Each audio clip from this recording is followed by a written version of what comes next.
ओंकार बिंदु संयुक्तम नित्यम ध्यायन्ति योगिन कामदम मोक्षदम चैव ओंकाराय नमो नमः। अज्ञान तिमिर ध्यानम ज्ञानम जन शलाकया नेत्रमुन्मीलितं येन तस्मै श्री गुरुवे नमः।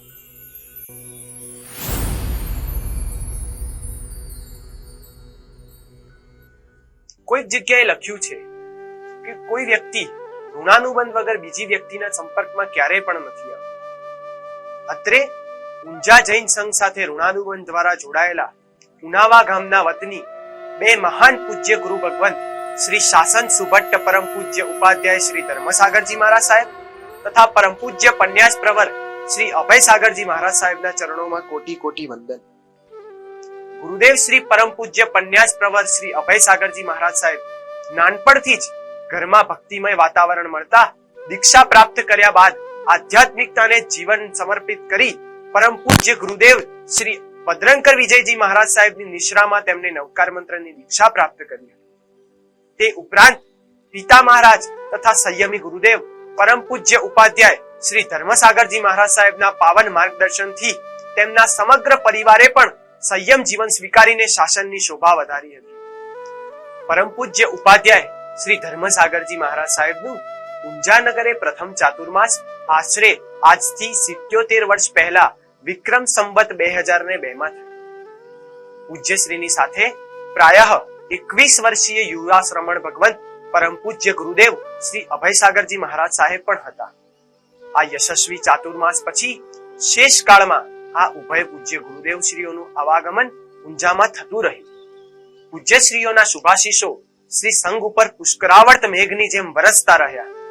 સમય પસાર થતો રહ્યો તેમ તેમ ઊંઝાનો વિકાસ પણ થતો ગયો। ગુરુદેવ શ્રીના શુભાશીષ અને વડીલોના માર્ગદર્શનથી અત્યારે નૂતન જિનાલયની પવિત્ર ભૂમિ ઉપર ભવ્ય જિનાલય નિર્માણનું કાર્યોદ્ધાન થયું।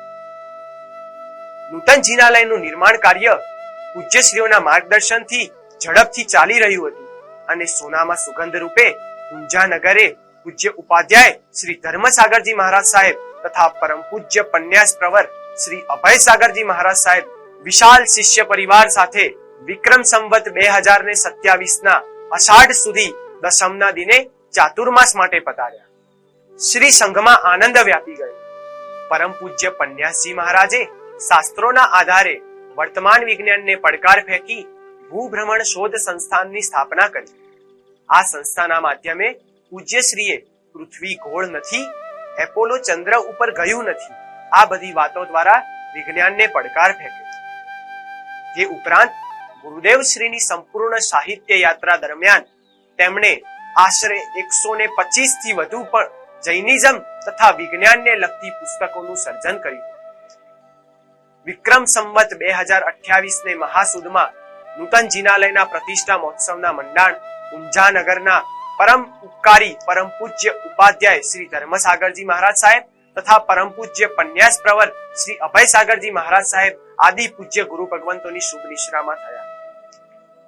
મહાસુદી 11ના શુભ દિને અને શુભ ક્ષણે મૂળ નાયક શ્રી આદિનાથ દાદા, શ્રી શાંતિનાથ દાદા અને શ્રી પાર્શ્વનાથ દાદાને પૂજ્યશ્રીની પુનિત નિશ્રામાં પુણ્યશાળી પરિવારના સભ્યોના શુભ હસ્તે પ્રતિષ્ઠિત કરવામાં આવ્યા। શ્રી સંઘમાં અત્યંત આનંદ મંગલ પ્રવર્ત્યો। દાદા આદિનાથજી જ્યારથી ગાદી નશીન થયા ત્યારથી ઊંઝા નગર અને ઊંઝાના જૈન બંધુઓની આધ્યાત્મિક અને ભૌતિક પ્રગતિ ખૂબ જ થઈ હોવાનું સૌએ અનુભવ્યું છે। કાળની કરવટે વિક્રમ સંવત 2033 ની અષાઢ સુધી 14ના દિને પૂજ્ય ઉપાધ્યાય શ્રી ધર્મસાગરજી મહારાજ સાહેબ ઊંઝા મુકામે કાળ ધર્મ પામ્યા। સકલ શ્રી સંઘે પૂજ્ય ગુરુદેવ શ્રીને ભાવભીની વિદાય આપી અને પૂજ્ય ગુરુદેવ શ્રીનો અંતિમ સંસ્કાર જે ભૂમિ પર થયો ત્યાં જ પૂજ્ય શ્રીના સમાધિ મંદિરનું નિર્માણ થયું। ત્યારબાદ વિક્રમ સંવત 2042 માં પરમ પૂજ્ય પન્યાસ પ્રવર શ્રી અભય સાગરજી મહારાજ સાહેબ આદિ ઠાણા ઊંઝા ચાતુર્માસ પધાર્યા। અત્રેના શ્રી સંઘમાં ફરી આનંદ વ્યાપ્યો। પૂજ્યશ્રીની નિશ્રામાં શ્રી નવકાર મહામંત્રના 9 દિવસના અખંડ જાપની અદ્ભુત આરાધના થઈ, જેમાં અનેક ભાવિકો જોડાઈને ધન્ય બન્યા। પર્યુષણ મહાપર્વની આરાધના ભવ્ય રીતે થઈ। શ્રી સંઘમાં પૂજ્યશ્રી પધાર્યા ત્યારથી જ આનંદ આનંદ હતો અને અચાનક આસો વધમાં પૂજ્યશ્રીની તબિયત બગડતા શ્રી સંઘ અત્યંત ચિંતાતુર થઈ ગયો. તાત્કાલિક ઊંઝાના તથા અમદાવાદના નામાંકિત ડોક્ટરોને પૂજ્યશ્રીની સારવાર માટે બોલાવવામાં આવ્યા. શ્રી સંઘમાં નવકારના અખંડ જાપ અને આંબિલ તપની આરાધના ચાલુ થઈ. સકલ શ્રી સંઘે ખડે પગે પૂજ્યશ્રીની સેવામાં 24 કલાક ઉપસ્થિત હતા. પૂજ્ય મુનિશ્રી પુણ્યશેખર સાગરજી મહારાજ સાહેબ તથા પૂજ્ય મુનિશ્રી વિવેકચંદ્ર સાગરજી મહારાજ સાહેબ આદિ પૂજ્ય ગુરુ ભગવંતો સતત પૂજ્યશ્રીની સેવામાં સમર્પિત હતા. ઊંઝાના 2 તબીબો ડોક્ટર શ્રી કનકભાઈ શાહ તથા ડોક્ટર શ્રી નરેન્દ્રભાઈ વોહરા પૂજ્યશ્રીની સેવામાં સતત ખડે પગે હતા. આ સર્વે પુણ્યાત્માઓની હાર્દિક અનુમોદના. પરંતુ વિક્રમ સંમત 2043 ને કારતકવદી નોમનો એ દિવસ કંઈક અશુભ બનીને ઉઠ્યો. પૂજ્ય પન્યાસજી મહારાજની તબિયત અત્યંત નાજુક બનતી ગઈ. સકલ શ્રી સંઘે ભારે હૃદયે અને નવકાર અને 4 સરનાનું સમૂહમાં ભાષ્ય જાપ કરી રહ્યો હતો ત્યારે બપોરના 3:33 લાખો ભક્તોના પ્રાણ પ્યારા પરમ પૂજ્ય પન્યાસજી મહારાજ અનંતની વાટે સિધાવી ગયા. કારતક વદ દસમના દિને ગામ અને બહાર ગામના હજારો ભાવિકોની હાજરીમાં પૂજ્યશ્રીની અંતિમ યાત્રાનો પ્રારંભ થયો. જય જય નંદા, જય જય ભદ્દાના જયકારા સાથે પૂજ્યશ્રીની પાલખી ધનજીનાલય પહોંચી.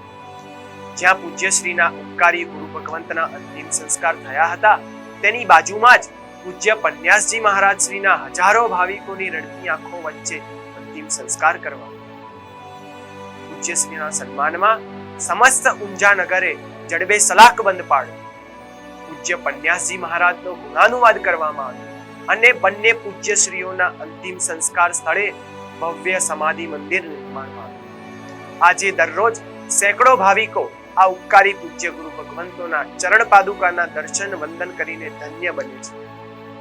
ભલે આજે આ બંને પૂજ્ય ગુરુ ભગવંત આપણી વચ્ચે ઉપસ્થિત નથી, છતાં હર પલ હર ક્ષણ ઊંઝાના તમામ ભાવિકોના હૃદયમાં વિદ્યમાન છે, જીવંત છે અને દેવલોકમાંથી પણ આપણી સાથે પૂજ્યશ્રીનો ઋણાનુબંધ હજુ ચાલુ જ છે.